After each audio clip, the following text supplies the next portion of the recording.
Welcome back, dear students. Good morning, all of you. You are watching Business Studies channel. My name is C.A. Ronak Agarwal. In this channel, we always discuss business studies, chapter of business studies specially designed for CBSE classes. In the previous class, we discussed about chapter 5. Chapter 5 चल ही रहा था. Chapter 5 का हमने formal और हमने functional और divisional structure के बारे में पढ़ा था. फंक्शनल स्ट्रक्चर क्या होता है, उसके एडवांटेज डिसएडवांटेज क्या होते हैं, और डिविजनल स्ट्रक्चर क्या होता है, उसके एडवांटेज और डिसएडवांटेज क्या होते हैं, वो सब हमने डिस्कस किया था. आज हम पढ़ेंगे फॉर्मल और इनफॉर्मल ऑर्गेनाइजेशन स्ट्रक्चर. जैसे कि आप वाइट बोर्ड स्क्रीन में देख ही पा रहे होंगे ऊपर कि फॉर्मल स्ट्रक्चर और इनफॉर्मल स्ट्रक्चर क्या होता है, वो हम आज पढ़ेंगे. और फॉर्मल स्ट्रक्चर का एडवांटेज डिसएडवांटेज वगैरह डिस्कस करेंगे. Okay, let's begin.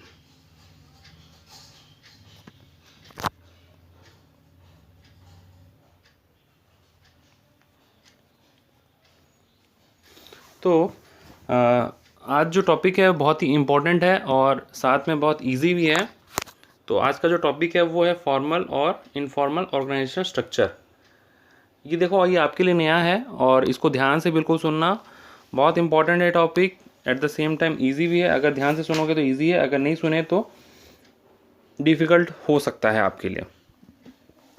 तो without wasting much of time सीधे आते हैं कि formal structure, formal organisation structure क्या होता है, फॉर्मल ऑर्गेनाइजेशन स्ट्रक्चर क्या होता है, इनफॉर्मल ऑर्गेनाइजेशन स्ट्रक्चर क्या होता है. देखो, एक मैं डायग्राम बनाता हूँ, उसके बाद हम डिस्कस करेंगे. ओके.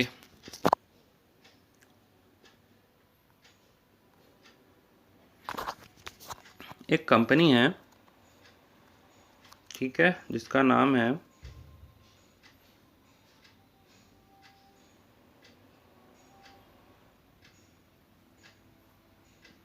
इन्फोसिस. नाम सुना है? ठीक है, नहीं भी सुना है तो नाम सुन लीजिए. इन्फोसिस एक कंपनी है. इसके अंडर में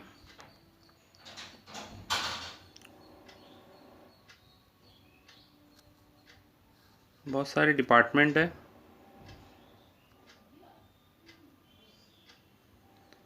ये फंक्शनल स्ट्रक्चर हम बना रहे हैं एक बार, ठीक है.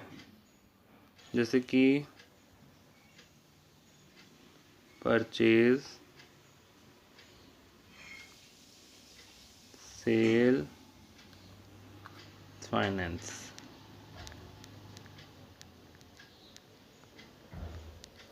ठीक है.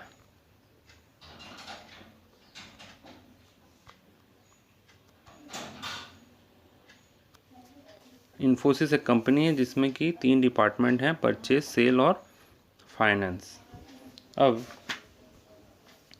परचेज के अंडर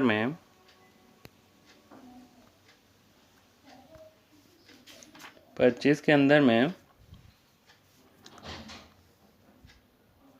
देखो, कंपनी ऑल ओवर इंडिया में फैला होता है, तो उसका एक डिपार्टमेंट से काम नहीं चलेगा. जैसे कि आप सेल्स डिपार्टमेंट है, ठीक है, जैसे ये सेल्स डिपार्टमेंट है, तो ये सेल्स डिपार्टमेंट सिर्फ एक हो जाए तो उससे काम नहीं चलेगा. अब देखिए, ये सेल्स डिपार्टमेंट ब्रॉड है, मतलब एक डिपार्टमेंट है. अब इसके अंदर में कई अदर छोटे छोटे डिपार्टमेंट होंगे, ठीक है. ये चीज़ आप देखेंगे यहाँ पे.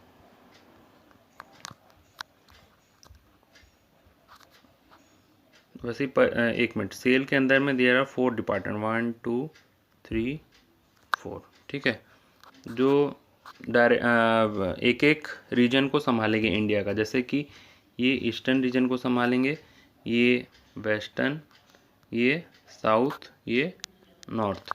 लाइकवाइज फाइनेंस के भी है 1 2 3 4. परचेज का भी वैसे ही है 1 2 3 4, ठीक है. मैं उसको बना नहीं रहा हूँ अब, ठीक है. अब एक मिनट. अब ये ईस्टर्न डिपार्टमेंट जो है, ईस्टर्न रीजन जो है, ईस्टर्न रीजन के अंदर में भी 3-4 डिपार्टमेंट और होंगे. 1 2 3 से 3 डिवीज़न है। वैसे ही वेस्टर्न रीजन में भी 3 होंगे, 1 2 3। साउदर्न में भी 3 होंगे, 1 2 3। नॉर्दर्न में भी 3 होंगे, 1 2 3। ठीक है। अब ये एक एक स्टेट को लेंगे। जैसे मान लो ईस्टर्न रीजन में ये इसने उड़ीसा को देखा,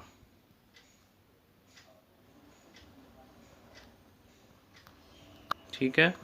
अब उड़ीसा के साइड में क्या है, वेस्ट बंगाल है।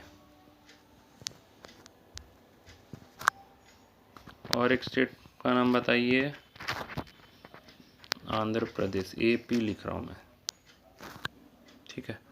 तो लाइकवाइज एक रीजन के अंदर में देयर आर वेरियस सब डिपार्टमेंट्स ऑल्सो। एक बार सही से बना देता हूँ मैं, ये क्लियरली नहीं दिखाई दे रहा है।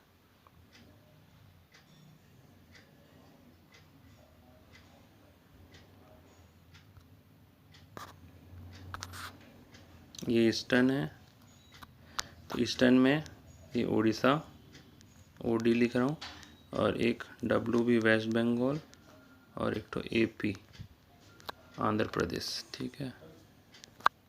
अब देखो, अब उड़ीसा डिवीज़न में भी कुछ एम्प्लॉयज़ होंगे, इनके अंडर में काम कर रहे होंगे।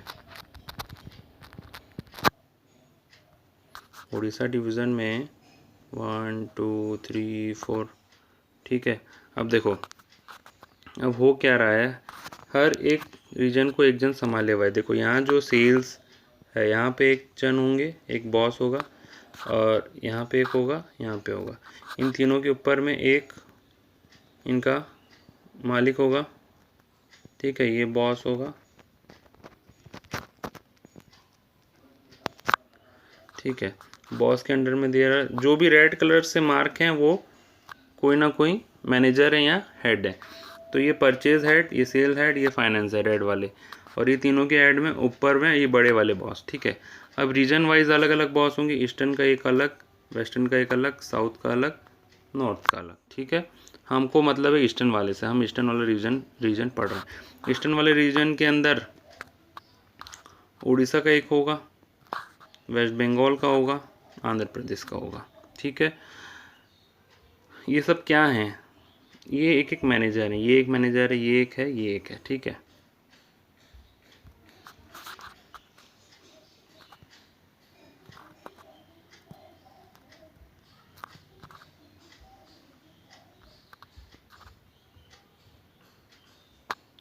ठीक है। अब उड़ीसा के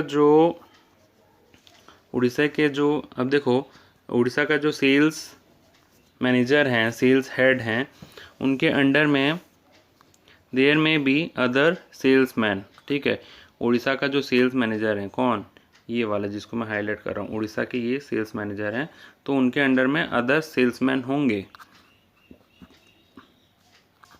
इनको मैं एक अलग कलर से शो कर रहा हूँ, 1 मिनट,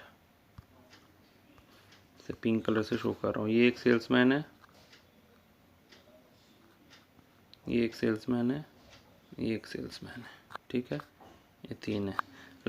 लाइकवाइज वैसे हर डिवीज़न में होंगे, ठीक है। अब वेस्ट बंगाल में भी एक टाइप से बना दें वैसे,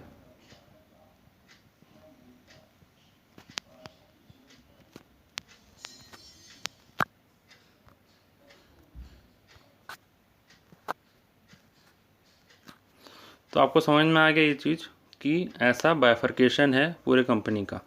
एक बार फिर से बता देता हूँ मैं, ध्यान से सुनिए। कंपनी का नाम है इन्फोसिस,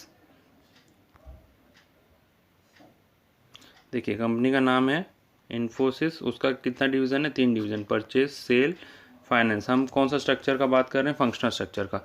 अब सेल डिवीज़न के अंदर में भी there are 4 other bifurcation, that is east region, west region, south region and north region. हम ईस्ट रीजन के बारे में डिटेल में देख रहे हैं। ईस्ट रीजन में भी there are again 3 bifurcation, that is एक उड़ीसा डिवीज़न है जो उड़ीसा स्टेट को देखेगा, एक वेस्ट बंगाल डिवीज़न है जो वेस्ट बंगाल को देखेगा, और ये आंध्र प्रदेश डिवीज़न है। अब देखो ये तीनों का हेड कौन, ये इंसान यहाँ जो बैठा हुआ है, इसका हेड कौन, ये सेल वाले, ठीक है। इस वाले इंसान का हेड कौन, जस्ट ए मोमेंट।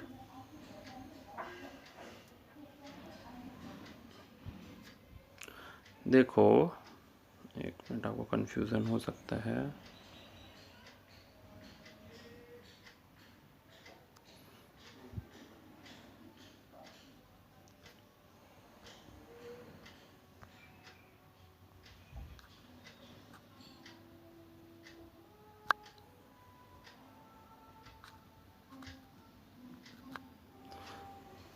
देखो मैं जो बता रहा हूँ सिर्फ उतना ही देखो, ठीक है।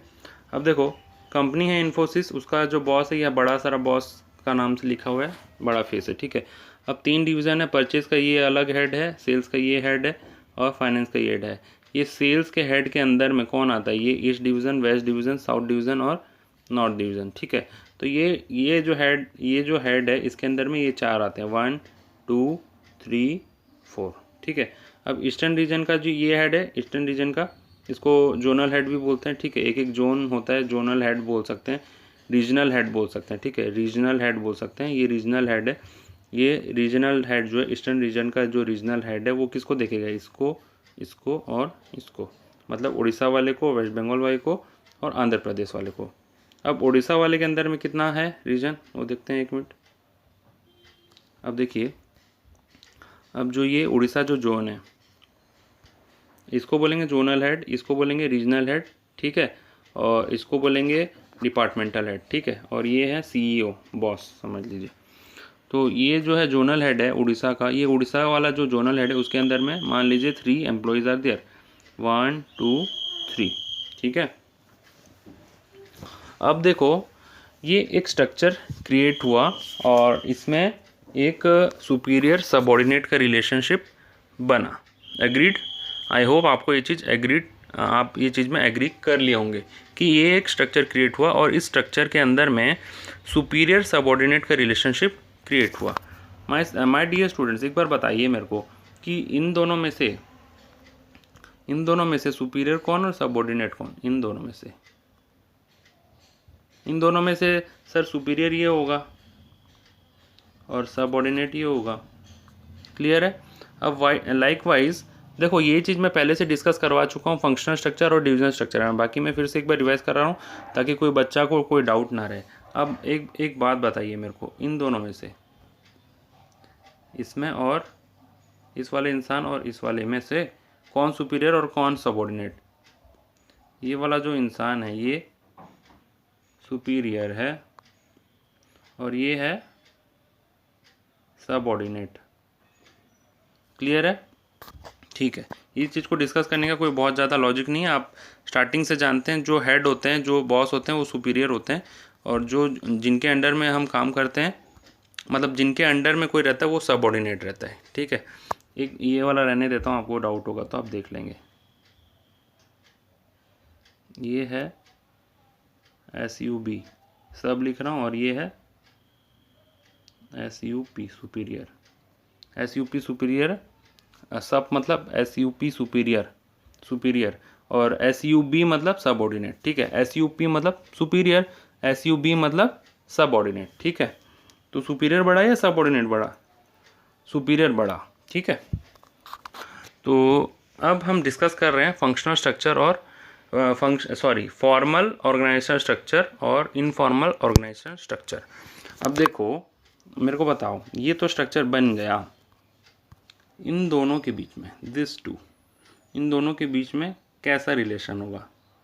आप बोलेंगे कि सर का ही तो रिलेशन होगा। हाँ, ये इंसान इसको सर बोलेगा और ये इसका सबऑर्डिनेट है, तो एक फॉर्मल स्ट्रक्चर रेडी हुआ, ठीक है। अब जैसे मेरे और आपके बीच में क्या रिलेशन है? I am your faculty, I am your teacher, तो आप मुझे सर बोलेंगे तो एक फॉर्मल रिलेशन होगा ना। आप मुझे पहले से थोड़ी ना जानते हैं, हम एक दूसरे को पहले से जानते नहीं थे, तो अभी इस क्लास के दौरान हम एक दूसरे से मिले, तो हम दोनों के बीच में जो रिलेशन होगा वो कौन सा रिलेशन होगा? अब आप बोलेंगे सर अपने दोनों के बीच में एक फॉर्मल रिलेशन बनेगा। वेरी गुड, तो इसी को बोलते हैं फॉर्मल स्ट्रक्चर। ये जो फॉर्मल स्ट्रक्चर मैंने यहाँ पे लिखाया, ये जो फॉर्मल स्ट्रक्चर मैंने यहाँ पे बोला, इसी को बोलते हैं फॉर्मल स्ट्रक्चर। फॉर्मल स्ट्रक्चर मतलब वो इंसान जो मिलते हैं वो पहले से एक दूसरे को नहीं जानते हैं, दे कम across each other by some formality or any job or position, तो उसको बोलेंगे फॉर्मल स्ट्रक्चर, फॉर्मल और फॉर्मल रिलेशन बोलेंगे। ठीक है, इन दोनों के बीच में जो रिलेशन है, हम दोनों के बीच में जैसे टीचर और स्टूडेंट के बीच में क्या फॉर्मल रिलेशन, ठीक है, वैसे ही यहाँ पे सुपीरियर और सबऑर्डिनेट के बीच में कौन सा रिलेशन है, सुपीरियर और सबऑर्डिनेट के बीच में फॉर्मल रिलेशन है। ठीक है, मैं एक एग्जांपल अभी पूछता हूँ आपको, आपके फादर और आपका रिलेशन, सर इनफॉर्मल क्योंकि हम लोग फैमिली मेम्बर्स हैं, गुड। आपके फ्रेंड और आपके बीच का रिलेशन, सर इनफॉर्मल क्योंकि हम फ्रेंड एक दूसरे के, हम कुछ भी शेयर करते हैं, हम एक दूसरे को फ्रेंड मानते हैं, तो इनफॉर्मल होगा। फॉर्मल स्ट्रक्चर क्रिएट होता है, फॉर्मल रिलेशन क्रिएट होता है जब कोई, जैसे ये इंसान है और ये इंसान है, ये लोगन मिले कहाँ पे, ये लोगन मिले इन्फोसिस कंपनी में, इन्फोसिस कंपनी में। ये दोनों एक दूसरे को जानते थे क्या, नो। तो इन दोनों के बीच में जो रिलेशन क्रिएट होगा वो होगा फॉर्मल रिलेशन पहले तो। ठीक है, अब हम बाद में मैं तुमको बताऊंगा कि फॉर्मल रिलेशन फिर इनफॉर्मल रिलेशन में बदल जाता है। सर आप क्या बात कर रहे हैं? यस, ऐसा होता है जब फॉर्मल रिलेशन एक होता है, फॉर्मल रिलेशन के बाद वो लोग जब एक दूसरे को जान जाते हैं तो फिर वो इनफॉर्मल रिलेशन में भी कन्वर्ट हो जाता है। ठीक है, तो फॉर्मल रिलेशन कैसे होता है, देखो अब बुक में क्या लिखा हुआ है, the managers are carrying on organising process, then as a result of organising process and organisation structure is created, जो कि मैं आपको यहाँ पे दिखा रहा हूँ, to achieve systematic working and efficient utilisation of resource. ये आप पहले से जानते हैं। This type of structure is known as formal organisational structure.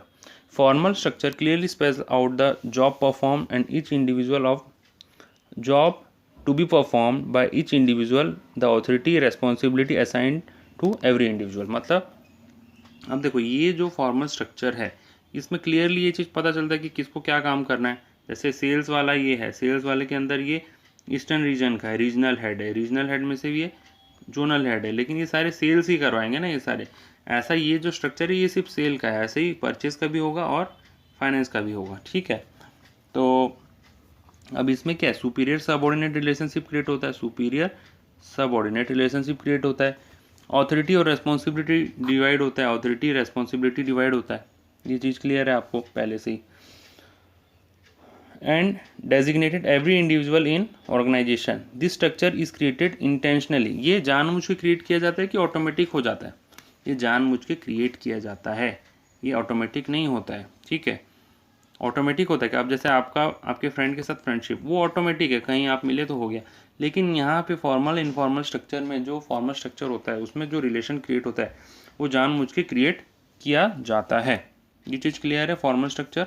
ठीक है, लेकिन अब मुद्दे की बात एक है इसमें, ये फॉर्मल स्ट्रक्चर मेरे ख्याल से आप समझ गए होंगे, अगर नहीं समझे होंगे तो मेरे से आप पूछ लीजिएगा, कमेंट बॉक्स पर डाल करके पूछ लीजिएगा, मैं बता दूंगा। ठीक है, देखो अब बात यह है कि ऐसा होता है दुनिया में।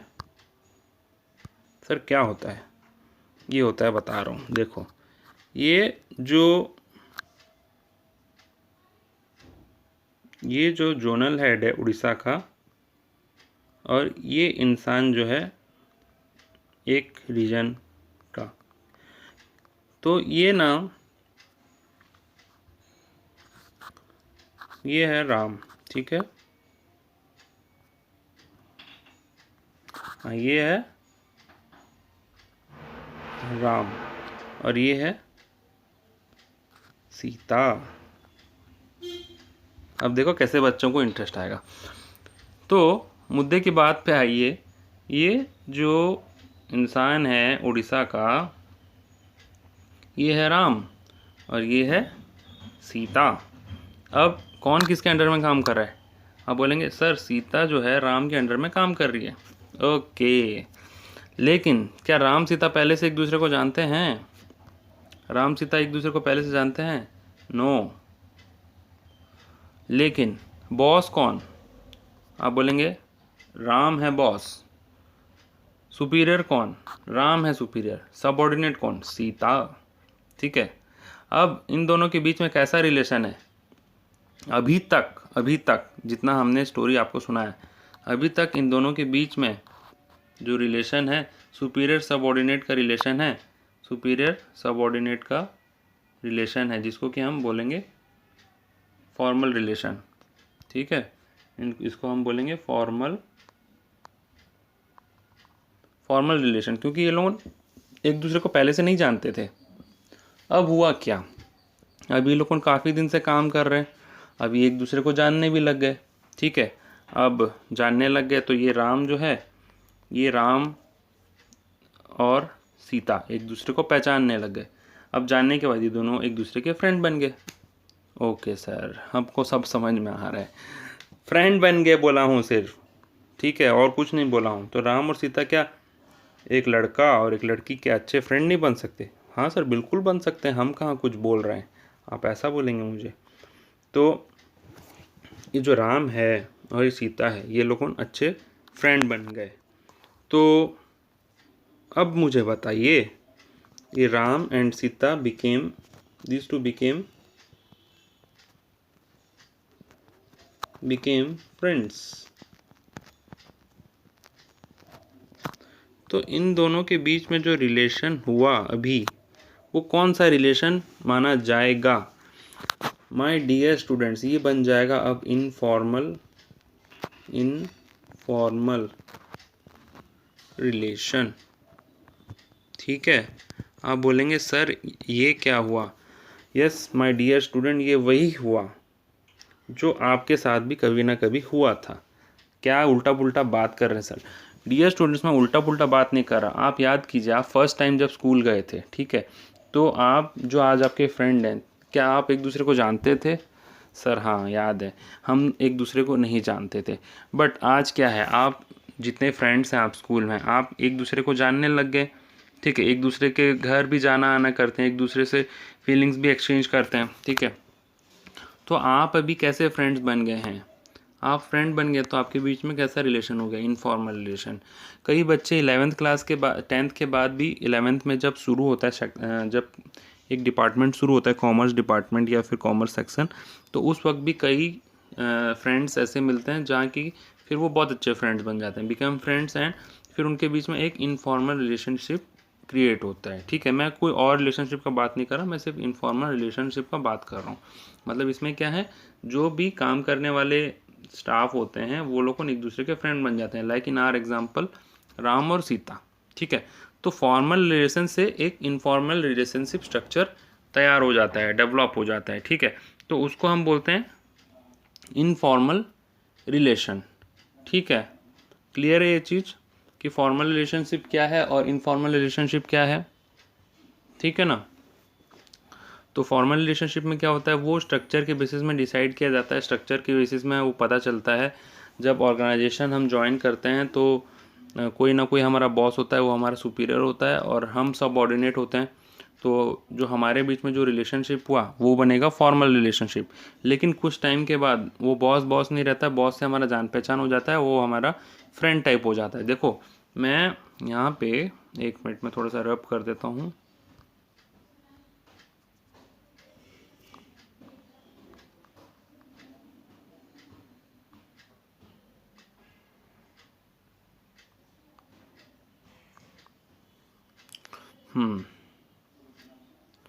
तो यहाँ पे देखिए, ये जो बॉस बोले तो ये वाला बॉस का बात हो रहा है। ठीक है, जिसको कि आप जोनल हेड बोल रहे हैं। ठीक है, उड़ीसा जोन का ये हेड है राम, और ये सीता जो है सेल्स मैन है। तो इन दोनों के बीच में एक फ्रेंडशिप टाइप का हो गया, तो ये बनेगा एक इनफॉर्मल स्ट्रक्चर। लेकिन मैं यहाँ पे ये नहीं बोला सीता का पहचान इस वाले बॉस से हो गया, ये तो इसका नाम है मिस्टर खड़ूस। ये है यहाँ पे मिस्टर खड़ूस।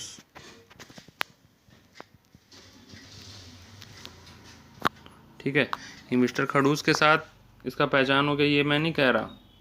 ये मिस्टर खड़ूस के साथ सीता का पहचान नहीं हुआ, सीता का पहचान हुआ इसी राम के साथ, क्योंकि ये दोनों सुपीरियर सबऑर्डिनेट रिलेशनशिप में थे। पहले से एक दूसरे को जानते नहीं थे, बट सुपीरियर सबऑर्डिनेट बने थे। अब देखो, इनफॉर्मल रिलेशन वहीं पे क्रिएट होता है जहाँ पे आप एक दूसरे से के साथ ऑलरेडी काम कर रहे हैं। ठीक है, साथ में काम करते करते आप एक दूसरे को पहचानने लग जाते हैं and you create a informal relation. ठीक है, अब मैं यहाँ पे ये नहीं बोल रहा कि सीता और मिस्टर खड़ूस का एक रिलेशनशिप क्रिएट हो गया, इनफॉर्मल रिलेशनशिप।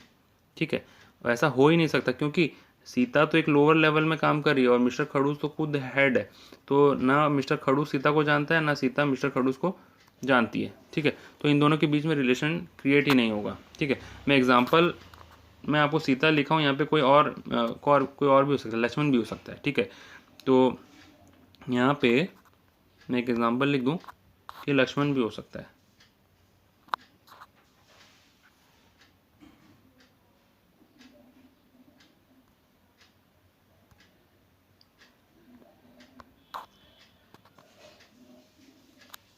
यहाँ पे लक्ष्मण भी हो सकता है, लक्ष्मण भी हो सकता है। जिसको सीता का एग्जांपल अच्छा नहीं लग रहा वो सीता की जगह में लक्ष्मण लिख लें। ठीक है, मेरे को कोई दिक्कत नहीं है। तो कोई भी हो सकता है, यहाँ पे लड़का भी हो सकता है, लड़की भी हो सकती है। ठीक है, तो इन एक दूसरे को पहचानने लग जाते हैं तो वो इनफॉर्मल रिलेशनशिप क्रिएट होता है। मेरे ख्याल से आपको समझ में आ गया होगा कि फॉर्मल स्ट्रक्चर क्या और इनफॉर्मल स्ट्रक्चर क्या होता है। इनफॉर्मल स्ट्रक्चर के बारे में मैं नेक्स्ट फिर बताऊंगा, लेकिन अभी हम डिस्कस कर रहे हैं फीचर्स ऑफ फॉर्मल ऑर्गेनाइजेशन। ठीक है, तो ये आपको डायग्राम मेरे ख्याल से समझ में आ गया होगा। जिनको समझ में नहीं आया स्क्रीनशॉट ले लीजिए, रिव्यू करके स्क्रीनशॉट ले लीजिए, अपने कॉपी में बना लीजिए, पूरा समझ में आ जाएगा। ठीक है, अब मैं इसको जूम आउट कर रहा हूँ।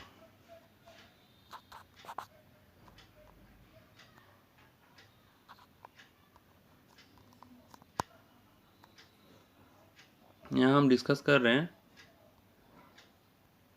फीचर्स। फीचर्स किसका? फॉर्मल ऑर्गेनाइजेशन स्ट्रक्चर का। फॉर्मल ऑर्गेनाइजेशन का फीचर्स कर रहे हैं। ठीक है, देखो बहुत इजी है एकदम टॉपिक। पहला है पॉइंट क्रिएटेड ऑटोमेटिकली। जैसे पहले वाले डायग्राम में हमने देखा था कि ये जो स्ट्रक्चर होता है इसको क्रिएट करना पड़ता है इंटेंशनली। ऑर्गेनाइजेशन में कौन किसके अंडर में काम करेगा ये हम इंटेंशनली डिसाइड करते हैं ना, ऑटोमेटिकली थोड़ी होता है। इंटेंशनली डिसाइड करते हैं हम। जैसे कि हमने इंटेंशनली डिसाइड किया था कि राम के अंडर में सीता काम करेगी। ठीक है, तो ये इंटेंशनली डिसाइड किया जाता है। अचीवमेंट ऑफ गोल, इससे हेल्प क्या होता है? अचीवमेंट ऑफ गोल, जो उनका ऑर्गेनाइजेशन का गोल था इन्फोसिस का सेल करवाना, तो वो गोल अचीवमेंट में हेल्प करता है ये। ठीक है, क्लियर है। थर्ड नंबर पॉइंट क्या है? Specific job. तो ये जो स्ट्रक्चर क्रिएट होता है ये एक स्पेसिफिक जॉब के लिए क्रिएट होता है, स्पेसिफिक काम के लिए, जैसे कि सेल्स करवाना। मेरे ख्याल से आपको सब समझ में आएगा, इतना डिफिकल्ट है नहीं, इसलिए मैं ज़्यादा फोकस कर नहीं रहा हूँ। और इसके पहले हमने डिस्कस किया हुआ है स्ट्रक्चर, तो आपको समझ में आ रहा होगा। Fixed authority and responsibility. अब राम और सीता के बीच में जो ऑथोरिटी रेस्पॉन्सिबिलिटी का फिक्स्ड किया गया होगा। फिक्स्ड ऑथोरिटी और डिसीजन मेकिंग पावर मतलब क्या है? फिक्स्ड ऑथोरिटी, अब देखो जो राम है उसके पास में ऑथोरिटी होगा और उस ऑथोरिटी में से कुछ power, authority means power, Ram के पास कुछ पावर होगा, उसमें से कुछ पावर उसने सीता को दिया होगा कि चल तुम ये सब काम कर लेना। जैसे कि अब उड़ीसा डिवीज़न के अंदर में राम आता है, तो राम ने बोला कि चलो उड़ीसा के कुछ डिस्ट्रिक्ट आप देख लेना सीता को। ठीक है, तो कुछ पावर उसने सीता को दिया होंगे। ठीक है, अब इससे क्या सुपीरियर सबऑर्डिनेट का रिलेशनशिप भी क्रिएट होता है? होता है या नहीं होता है? होता है।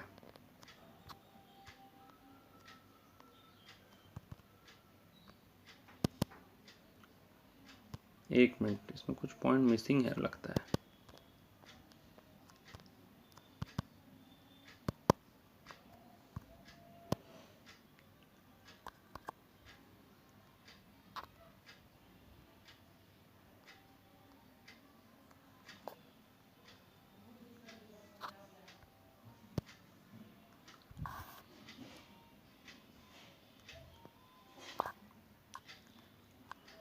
देखो फीचर्स में एक सुपीरियर सबऑर्डिनेट का भी रिलेशनशिप क्रिएट होता है। इसमें फीचर्स में सुपीरियर सबऑर्डिनेट का भी रिलेशनशिप क्रिएट होता है। और 6 पॉइंट है creates structure creates scalar chain of communication. 2 point इसमें मैंने मिसिंग हो गया है मेरे से गलती से। एक होता है सुपीरियर सुपीरियर सबऑर्डिनेट रिलेशनशिप और स्केलर चेन।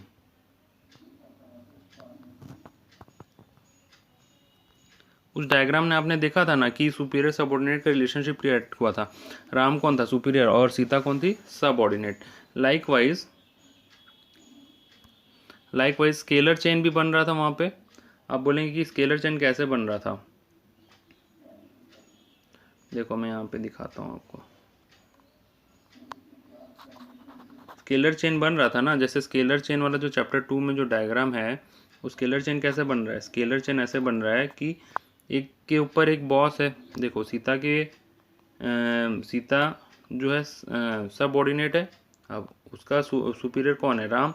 अब राम के ऊपर भी एक बॉस है, यहाँ सेल्स वाला ये इंसान। अब इस वाले के ऊपर भी एक बॉस है। तो ये एक स्केलर चेन बना ना ऐसे। तो स्केलर चेन चैप्टर 2 में जो हमने पढ़ा था वही स्केलर चेन वाला चीज़ बनता है। ठीक है, फॉर्मल स्ट्रक्चर में। तो वही चीज़ यहाँ पे लिखा गया है फीचर्स में कि it is created intentionally create किया जाता है। अचीवमेंट ऑफ गोल में हेल्प करता है। एक स्पेसिफिक जॉब के लिए होता है। फिक्स ऑथोरिटी रिस्पॉन्सिबिलिटी रहता है। सुपीरियर सबऑर्डिनेट का रिलेशनशिप रहता है और एक स्केलर चेन बनता है। क्लियर है? ओके। अब हम डिस्कस करेंगे इसका एडवांटेज क्या है। एडवांटेज क्या हो सकता है? देखो बहुत ज़्यादा कोई टफ नहीं है, एकदम सिंपल है, एक एक लाइन में है। ये सिस्टमेटिक वर्किंग है, आप ये मानते हैं? देखो यहाँ पे दोनों में साइड बाय साइड में दिखाते रहता हूँ आपको, ताकि आपको समझ में आएगा। आप देखो दोनों साइड में लेफ्ट और राइट में आप देखिए कि आपको पता चलेगा एक सिस्टमेटिक वर्किंग में हेल्प करता है कि नहीं ये। हाँ सर, सिस्टमेटिक वर्किंग में हेल्प करता है, क्योंकि राम एक डिवीज़न संभाल रहा है और उड़ीसा का डिवीज़न राम संभाल रहा है। वेस्ट बंगाल का डिवीज़न संभालने के लिए कोई और है, ठीक है। राम एक डिवीज़न संभाल रहा है, उसने अपने अंडर में एम्प्लॉयज़ सेल्समैन रखे हुए हैं, जैसे सीता एक सेल्समैन है। तो एक सिस्टमेटिक वर्किंग हो रहा है। ये सीता राम को रिपोर्टिंग करेगी, राम इस जो रीजन है उसको रिपोर्ट करेगा, रीजन जो है ये टॉप वाले को रिपोर्ट करेगा, ठीक है। तो एक सिस्टमेटिक वर्किंग वाला जो पॉइंट है वो पूरा हो रहा है। अचीवमेंट ऑफ ऑब्जेक्टिव फीचर्स में भी यही था, ऑर्गेनाइजेशन का ऑब्जेक्टिव को अचीव करने में हेल्प करता है। No overlapping. अब देखो सीता का काम सीता कर रही है, ठीक है, राम का काम राम कर रहा है। अब सीता एक डिवीज़न देख रही है, ये वाला जो एम्प्लॉई ये अलग डिवीज़न देख रहा होगा। अब जैसे ये आंध्र प्रदेश वाला इंसान है, ये आंध्र प्रदेश देखेगा ना, आंध्र प्रदेश वाला यहाँ पे आके देखेगा ना, ये सीता जाके आंध्र प्रदेश में देखेगी। तो एक सिस्टमेटिक वर्किंग वाला चीज़ जो है, एक सिस्टमेटिक वर्किंग वाला चीज़ यहाँ पे काम हो रहा है, सिस्टमेटिक वर्किंग हो रहा है, अचीवमेंट ऑफ ऑर्गेनाइजेशनल ऑब्जेक्टिव हो रहा है, नो ओवरलैपिंग है, हर कोई अपना अपना काम कर रहा है, नो ओवरलैपिंग है। और ये तो फीचर आप पहले ही जानते हैं, ये फीचर उसमें भी है। फंक्शनल स्ट्रक्चर और डिविजनल स्ट्रक्चर का ये भी एक फीचर है कि ओवरलैपिंग होता ही नहीं है। ऑर्गेनाइजिंग का चैप्टर, ऑर्गेनाइजिंग का ही मेन मोटिव है कि ओवरलैपिंग ना हो, ठीक है। तो इसमें कोई नया बात नहीं है। कोऑर्डिनेशन अच्छा होना ही होना है, क्योंकि देखो हर कोई अपना अपना काम में बिजी है, किसी को कोई दूसरे के काम से मतलब नहीं है। तो हर किसी को मतलब है खुद के काम से, तो कोऑर्डिनेशन अच्छा ही होगा। देखो सीता को रिपोर्ट किसको करना है? राम को रिपोर्ट किसको करना है? इस वाले इंसान को किसको रिपोर्ट करना है? इसको, टॉप हेड को, ठीक है। अब इसको किसको रिपोर्ट करना है? ये। तो ये कोऑर्डिनेशन भी अच्छा होता है, ठीक है। तो ये कोऑर्डिनेशन वाला पॉइंट ऐसा है। चेन ऑफ कमांड, कौन किसको कमांड देगा? वही चीज़, ये बॉस जो है, एक बार मैं इसको जूम इन कर देता हूँ। ये जो बॉस यहाँ बैठा हुआ है, मिस्टर खड़ूस जिसका नाम हमने दिया था, ये खड़ूस जो है, इसको सेल्स वाले को बोलेगा कि इतना सेल्स करवाना है, ये बोलेगा रीजनल हेड को, रीजनल हेड बोलेगा जोनल हेड को, जोनल हेड जो बोलेगा वो जोनल हेड बोलेगा, अगर जैसे मान लो कि संबलपुर डिवीज़न में कोई काम कराना है तो सीता को बोलेगा। तो ये एक कोऑर्डिनेशन भी है, और हर किसी का काम अपना अपना जिम्मेदारी से हर कोई कर रहा है, कोई किसी के काम में दखल अंदाजी नहीं कर रहा है। तो ओवरलैपिंग भी नहीं है, कोऑर्डिनेशन भी है। चेन ऑफ कमांड इस हिसाब से आता है, ऊपर से नीचे, यहाँ से यहाँ, यहाँ से यहाँ, ठीक है। तो इसको बोलते हैं chain of command. More emphasise on work, आप जानते ही हैं काम के ऊपर ज़्यादा फोकस किया जा रहा है, ठीक है। तो मोर एम्फासिस ऑन वर्क मतलब काम के ऊपर ज़्यादा फोकस किया जाता है। तो एडवांटेज ये है कि काम के ऊपर ज़्यादा फोकस किया जाता है इसमें, ठीक है। अब देखिए ये देखो, ये टॉपिक कोई बहुत ज़्यादा टफ मेरे ख्याल से आपको नहीं लग रहा होगा, बाकी स्टिल आपको किसी को कोई डाउट है तो यू कैन आस्क। अब डिसएडवांटेज पढ़ लेते हैं कि डिसएडवांटेज क्या है। बहुत ईजी है, 3 पॉइंट के डिसएडवांटेज है। Delay in action. कई बार क्या होता है, जो फॉर्मल स्ट्रक्चर के चक्कर में डिले इन एक्शन होता है। सर कैसे? अब देखो, सीता को मान लो कि कोई बॉस को कोई चीज़ बोलना है, सीता को कोई चीज़ बॉस तक पहुंचाना है। सीता जो है, सीता क्या बोलेगी? सीता राम को बोलेगी, राम इस जोनल हेड को बोलेगा, जोनल हेड सेल्स हेड को बोलेगा, सेल्स हेड फिर बॉस को बोलेगा। तो एक डिले वाला चीज़ होता है। तो डिले इन एक्शन कई बार हो जाता है फॉर्मल ऑर्गेनाइजेशन स्ट्रक्चर के बेसिस में। अगर यही मान लो इनफॉर्मल स्ट्रक्चर होता, मान लो सीता बॉस को जानती होती, ठीक है, मान लो बॉस जो है सीता के सीता के अंकल जो हैं, सीता के अंकल यहाँ के बॉस हैं, तो सीता के डायरेक्ट बॉस को बोल सकती थे ना। तो इनफॉर्मल स्ट्रक्चर का यही फ़ायदा है कि कई बार एक्शन जल्दी हो जाता है। लेकिन फॉर्मल में क्या है, अगर सीता और बॉस के बीच में कोई रिलेशन नहीं है, इनफॉर्मल रिलेशन नहीं है, सिर्फ फॉर्मल रिलेशन है, तो सीता क्या होगा, सीता पहले राम को बोलेगी, राम इस जोनल हेड को बोलेगा, जोनल हेड सेल्स हेड को बोलेगा, सेल्स हेड फिर बॉस को बोलेगा। तो कई बार होता है डिले इन एक्शन, ठीक है। अब जो सेकंड पॉइंट है, इग्नोर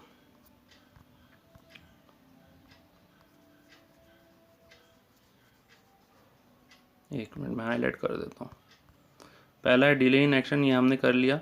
दूसरा ignore social needs of employee, और थर्ड नंबर है एम्फासिस ऑन वर्क ओनली। अब जैसे कई बार क्या होता है, एम्प्लॉय लोग को शिकायत होता है, जैसे एम्प्लॉय लोग को शिकायत ये होता है कि अब ये राम जो है, ठीक है, राम है ये, और ये है सीता। तो राम, अब सीता बोलेगी राम तो मेरे को अच्छे से जानते हैं, लेकिन मेरा सोशल नीड्स का देखभाल नहीं करते। सोशल नीड्स में क्या आएगा? Affection, love, belongingness, family, friends, ये सारा है, ठीक है। तो कई बार क्या होता है, फॉर्मल स्ट्रक्चर की वजह से सोशल नीड्स पूरा नहीं हो पाता है एम्प्लॉय का। या फिर साइकोलॉजिकल नीड्स, मतलब जैसे मान लो सीता और राम अच्छे फ्रेंड है, सीता बोलेगी कि मेरे घर में खाने पीने का सामान नहीं है, लेकिन राम तो बोलता है कि काम पे आओ, ऑफिस आओ, ठीक है, मेरा प्रॉब्लम को समझता नहीं है। तो ये एक ठो डिसएडवांटेज होता है फॉर्मल स्ट्रक्चर का, क्योंकि राम को फॉर्मल स्ट्रक्चर में रहना है सीता के साथ, तो वो ये नहीं देखेगा कि सीता वो उसकी फ्रेंड है, अच्छे से जानता है वो, लेकिन बॉस बनने के टाइम में राम सीता का बॉस बन जाएगा। तो ये एक डिसएडवांटेज बन जाता है, ignore social needs of employee. वैसे तो सीता राम की एम्प्लॉई है, लेकिन सीता और राम अच्छे फ्रेंड भी हैं, तो इस केस में सीता को कंप्लेन हो सकता है, ठीक है, एम्प्लॉय लोग को इससे परेशानी होता है। Mphasis on work only, Mphasis on work only मतलब देखो, ये जो है सीता है, सीता को हमेशा सीता को शिकायत राम से कि मैं तो राम की फ्रेंड हूँ, लेकिन राम हमेशा बोलता है कि ऑफिस आते कि काम करो काम करो काम करो। वो ये नहीं देखता कि चलो मैं उसकी फ्रेंड हूँ तो वो मेरा कुछ हेल्प कर दिया, या फिर मेरा तबीयत ठीक नहीं है तो वो मेरे को थोड़ा सपोर्ट कर लिया, ये उसका नहीं है। कुछ भी चीज़ मतलब पर्सनली वो मेरे से समझता नहीं है। एम्फेसिस ऑन वर्क ओनली, मतलब आप समझ पा रहे होंगे कि सीता और राम के बीच में क्या शिकायत होगा। वैसा आपके फ्रेंड और आपके बीच में कई बार शिकायत होता है ना, वही चीज़ सीता और राम के बीच में शिकायत हो सकता है। Emphasis on work only, ignore social needs of employees और डिले इन एक्शन, ये था disadvantage of this formal organizational structure. So this is all about today's topic. Thank you for watching this video. अच्छा लगा video तो like ज़रूर कीजिएगा और comment में पूछ लीजिएगा कि आपको क्या डाउट है। चैनल को सब्सक्राइब कीजिए और अपने फ्रेंड के साथ शेयर कीजिए। Thank you very much, have a good day, bye bye.